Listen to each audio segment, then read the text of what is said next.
Senator, thank you for making the time. I mean that. I'll talk to you as a senator in a second, but as a father, you have daughters. You mentioned that they went to school with some of these girls. Yeah. How are they doing? How are you reacting to this news? Look, every Texan is just hurting right now. What happened here is horrific. It defies words. Where we are right now is the Hill Country. It's Central Texas. It's I think the most beautiful part of our state. It has rolling hills and beautiful rivers. And it's also been a nexus for camps. There's a tradition of summer camps here, 100 years old and older. My girls have gone to camp here for a decade. Just last week, we picked up my youngest daughter from camp just a few miles away.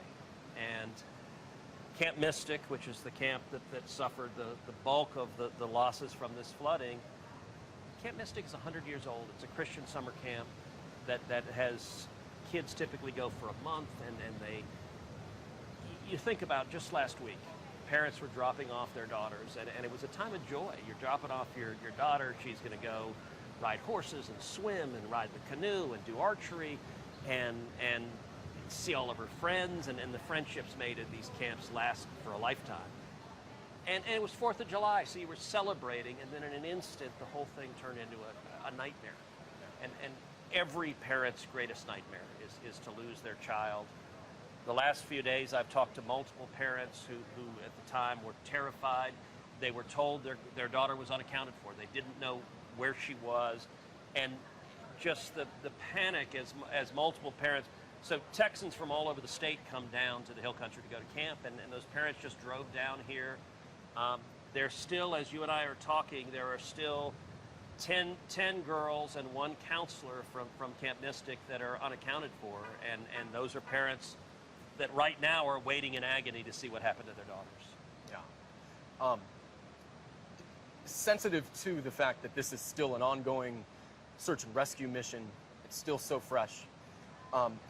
There are parents wondering how this happened, what went so wrong, and what could possibly have been done to save lives.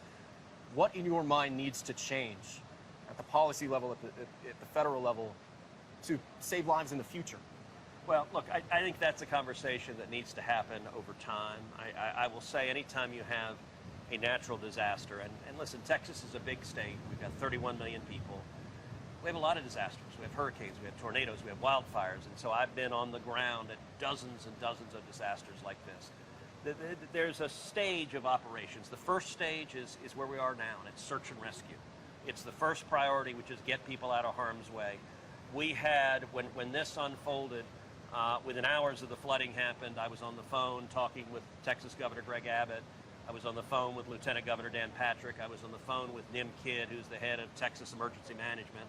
And then I called President Trump, and he was sitting down having dinner at the White House, and he said, I told him, I said, look, everything we're hearing right now, it looks like this flood is bad, really bad, and we're going to need some real help. And the president said, Ted, anything Texas needs, the answer is yes, whatever you need, absolutely. And so in terms of the search and rescue, we had over a dozen helicopters in the air from the National Guard, from the Coast Guard, from Texas DPS. We had over 850 high water rescues of people demonstrating incredible courage. We've all seen the footage online of girls being hoisted up in winches, pulled out of trees, rescued, and just ordinary heroism. We saw Eagle Scouts saving campers, coming through windows, coming through roofs. All of that is extraordinary, and it's something that we've seen whenever there's a disaster. Texans come together and they help each other. The next stage after that is rebuilding and recovery. And listen, there are many homes that have been swept away. There's a lot of damage. That's going to take some time. People who've lost their homes are going to have to rebuild, work through that process. After that occurs, there needs to be a natural and careful process looking back and examining, okay, what exactly transpired? What was the time period? And what could have been done differently? And are there lessons that can be learned? Of course, and that's true of every natural disaster. A question everyone is asking is why were the girls, particularly the young girls who were in the cabins right on the riverbank, why were they not evacuated earlier? And that's going to be a question. We know the National Weather Service put out a warning just after 1 a.m. a second warning just after 4 a.m., and the worst of the flooding happened about less than an hour after that. What can be done to make sure at 1 and 4 a.m. most people are asleep, they're not watching their phones, they're not seeing the warnings? I think there will be an extended and reasonable conversation about how can we more effectively get people out of harm's way. But I think it's important to have that discussion not in the context of partisan finger pointing, but instead looking back saying all of us want, God forbid something like this happen again, we want to do everything we can to prevent that. If you can put it in real terms, what resources does this community need from the federal government, both now and in the long recovery process? What is FEMA capable of providing?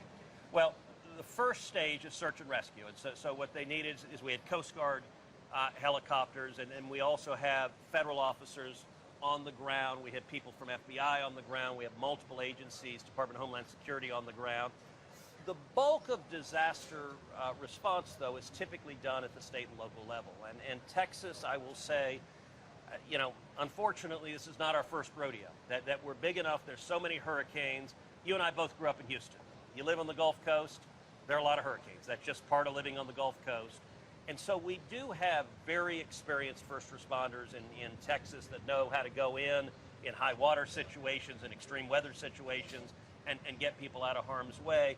The next stage rebuilding, what I have told the state and local officials, that I said, listen, everything you need from the federal level. The president gave a federal declaration of disaster within minutes of being asked to. Both John Cornyn and I asked him to do so. That was the right thing to do.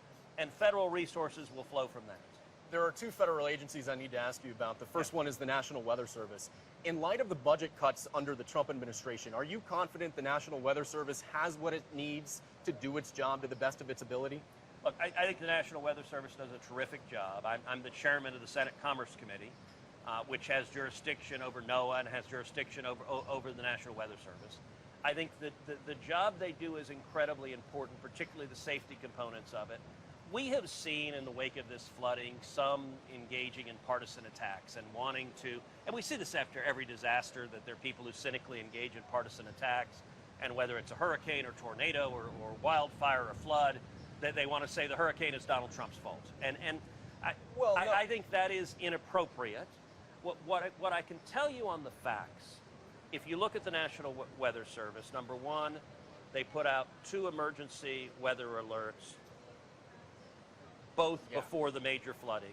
Number 2, the National Weather Service for this region was controlled out of New Braunfels. They had not only full staffing, they had 3 additional people on working that night because they anticipated extreme weather. The National Weather Service Union, which has been very critical of the DOJ cuts, they publicly said that they had no impact on the National Weather Service's ability to monitor and give warnings on this. And so I don't You are not concerned about their staffing levels? Look, I think in every agency, particularly safety agencies, we need to make sure that there is the right staffing and sufficient staffing to take care of public safety. That's a conversation that's a perfectly reasonable conversation, but when it's done in this context by partisans who just want to attack President Trump, I think it's less productive. And we know Republicans and Democrats face flooding just the same, and everybody needs the forecast. The second agency I want to ask you about is FEMA. Mm-hmm. President Trump has considered eliminating FEMA. What would this community do without FEMA? Listen, I think FEMA does remarkable work, and I think back to Hurricane Harvey, which struck Texas and my home city of Houston. So they should not be eliminated? I am not an advocate of eliminating FEMA. I think their work is incredibly important. Now, it's conceivable they could be restructured or moved into another agency, but the function that FEMA does is critical, and I have every reason to believe President Trump wants to maintain that function. If you look at back when you had the horrific hurricane damage in North Carolina, we saw the Biden administration politicizing FEMA. That was grossly. What do you mean by? I mean, I want to stick to this disaster. But we hold don't on, need to get into the weeds there. But but hold on. You wanted to attack President Trump over FEMA. And I wanted to point this out. Did President Trump not say that he's trying to eliminate FEMA? I'm not attacking.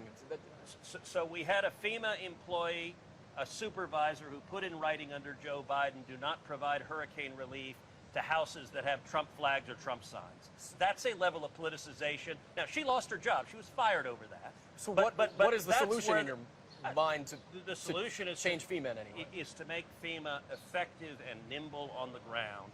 And in the wake of all of these disasters, my office, we work very closely with FEMA, and we work with the local officials to surge FEMA resources where they're needed to try to expedite it. Particularly smaller communities, putting in an application to FEMA can be very complicated. Yeah. A bigger community has the resources, has personnel that's experienced in it, but a small town likely does not. And so my office tries to work very closely with communities throughout Texas in dealing with FEMA, and I think they do really important work. Can it be made more efficient and effective? Of course. But the role of FEMA is critically important. I got one last question for you. We know the warnings here were clearly not effective, if existent at all. Do you see any need for federal resources or requirements for tornado, or I'm going to rephrase that, flood sirens as well? We see the warnings here were clearly not effective, if existent, in any meaningful way. Do you see a federal need for more resources and requirements for flood sirens, for example, or resources to help smaller counties like this respond and prepare for disasters? Look, I think that's certainly a discussion that will flow in the weeks and months ahead. I think we need to look at what happened, what transpired, and how we could have moved more quickly to get people who are vulnerable out of harm's way, in particular those kids in the cabins by the river. Every one of us, if we could turn back time, would go and take, and we did see a lot of people heroically taking kids out of harm's way, but it should have happened earlier. How we make that happen, I think, is a very reasonable discussion.